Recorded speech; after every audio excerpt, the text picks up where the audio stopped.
जब आप प्रोग्राम आपका जब शुरू हुआ है नुसरत जावेद साहब, तो उसी वक्त मेरे पास इत्ला आई, बल्कि एफआईए ने इनको समन कर लिया है साबिक वज़ीर आज़म इमरान खान साहब को। आज ही उन्होंने एक लेटर लिखा है जिसकी एक कापी बनी गाला वाले घर पे भेजी गई और एक कापी जमान पार्क भेजी गई और साइफर मामले पर तफ्तीश के लिए। अरे बॉस, उसकी जरा तफसीलात बयान कर देना जल्दी जल्दी, देखिए ना फिर। ये इतनी मेहरबानी करे नजर अल्लाह न्याज़ हुसैन भाई। जी जी जी, बताइए। जी मैं वही कह रहा हूँ कि उन्होंने जो तो उसकी तफसील ये है कि उन्होंने कहा कि वाकई काबीना ने साइफर के मामले पे तफ्तीश के लिए कहा है कि आपने जो साइफर डीकोड किया था, ये आवाम के सामने लाए थे, वो एक सिक्योरिटी थ्रेट भी थी और एक जो है वो कॉन्फिडेंशियल डॉक्यूमेंट था। तो आप ज़रा 25 जुलाई को आ जाएं, ये जो अपना G9 में एफआईए का दफ्तर है, और वहाँ पे आके हमारे तमाम सवालात का जवाब दें। हमने पहले भी 2 बार आपको इस मामले पे बुलाया, आप नहीं आए, और लिहाजा इस दफ़ा आप लाजमी आए। अगर आप नहीं आएंगे तो कानून हरकत में आएगा,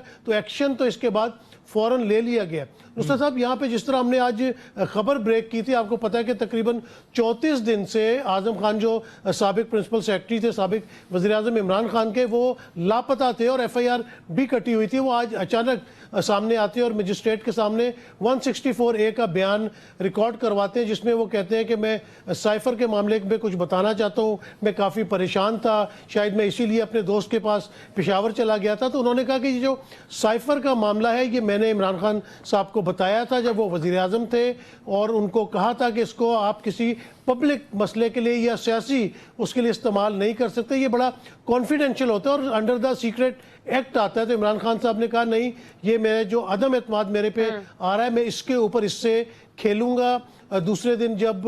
आज़म खान ने कहा कि वो साइफर आप मुझे दे दें क्योंकि वो एक ऑफिशियल डॉक्यूमेंट है, तो इमरान खान साहब ने कहा कि वो डॉक्यूमेंट तो मुझसे कहीं गुम हो गया है। और ये बात शाह महमूद कुरैशी को भी पता थी, उन्होंने भी वज़ीर आज़म को बताई थी। तो आज जो लब्बे लबाब अगर क्विकली मैं आपको बताऊं तो वो यही है कि साइफर के मामले पे एक किस्म का जो कहते हैं ना कि नहीं, लेकिन नसीम, एक मिनट ठहर जाएं। जी जी जी, साइफर पे तो चलें जी, आपके पास तो नोटिस की कॉपी भी आ गई, आपने हमें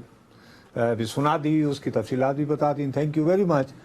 लेकिन आप क्या ये समझते हैं, ये जो इतने दिनों से दोस्त के यहाँ ठहर के जो गुफ्तगू, ज़ाहिर है कि बड़े मुल्कों में इसको प्ली बार्गेन वगैरह कहा जाता है भैया, कि बड़े लोगों के दरमियान कुछ बातें तय हो रही होती हैं जब रियासत में और वादा माफ गवाह हो गए। तो आपके ख्याल में कुछ और भी मामलात हो सकते हैं जिनमें आज़म खान साहब के एतराफ़ी बयानात मज़ीद कानूनी पेचीदगियाँ और मुश्किलात पैदा कर सकती हैं चेयरमैन तहरीक इंसाफ के लिए? तो साहब, आपने बहुत अच्छा सवाल किया। देखें, अभी तो आगाज़ है, क्योंकि साइफर का मामला भी बहुत अरसे से चल रहा था और उसको रिलेट जो है वो फॉरेन ऑफिस और प्रिंसिपल सेक्रेटरी के साथ ही रिलेट किया जा रहा था, और आज आज़म खान साहब ने उसके ऊपर बयान दे दिया। और अंदिया ये है कि बाकी आने वाले दिनों में जो है वो बहुत इम्पोर्टेंट तोशा खाना केस है, जिसमें जिस तरह आज़म खान साहब ने साइफर के मामले पे कुछ बातें रिवील की हैं, तो डेफिनेटली मुझे लगता है कि आने वाले दिनों में हो सकता है कि तोशा खाना और इस जैसे मज़ीद मामलात जिनका घेरा ऑलरेडी पीटीआई चेयरमैन के करीब तंग है, क्योंकि ये बहुत करीब तरीन थे उनके प्रिंसिपल सेक्रेटरी, तकरीबन 24 घंटे जो है वज़ीर आज़म से इन टच रहता है, इनको बहुत सारे मामलात का पता भी होता है और बहुत सारे मामलात इनके ज़रिए करवाए जाते हैं। इनको नोट लेने के लिए कहा जाता है और ऑर्डर दिया जाता है कि आपने ये काम करना है। भाई वो नोट्स कहें, वो लोग वो वाला नोट समझेंगे भाई, नहीं, मैं NOT नोट कह रहा हूँ कि वो जो डायरी में नोट लिया जाता है, मेज के नीचे से जो नोट लिया जाता है, वो वाला जिक्र नहीं कर रहा। अच्छा, I have a question. Siddiqui साहब, आप क्या समझते हैं ये वो मामला हो सकता है, क्योंकि अचानक से दोबारा ये मामला खड़ा हुआ है